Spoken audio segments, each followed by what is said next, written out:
कि पंगा लेवर भारी पड़ी गाय की कट्टा रखीला सतवा में और जानकारी खातिर बता दी बेटा यूपी से ही भाड़ के रख दे सतवा में और मजनुआ के यूपी बिहार जान कि जवन काबू ना करब गाय की हम लौंडा बहुत सकते हैं और तोहार गुलाम नाए करे जा हम महादेव जी के भक्त हैं।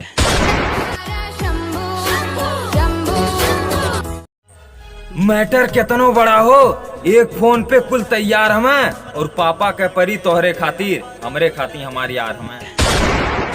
के आगे अपराधी लगेला फाड़ के रख दे हथवा में जब तक यार खड़ा रही सथवा में कि बहुत चलाई बंदूक बस सब चलाना लाठी है और बेटा जितनी समय से तू बदमाशी कर रहा है ना उतनी समय तो हमने जेल में काटी है। के आगे अपराधी लगेला बदमाश बनले पे सब लोग औकात में रहला ये नाते बेटा हमें देख के सब बैड बॉय कहाला।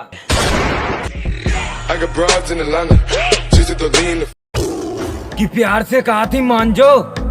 ज्यादा घमंड मत करिए नोटों पे और जौने दिने बेटा हमार सटक गई वो दिने टांग दे माला तेरी फोटो पे।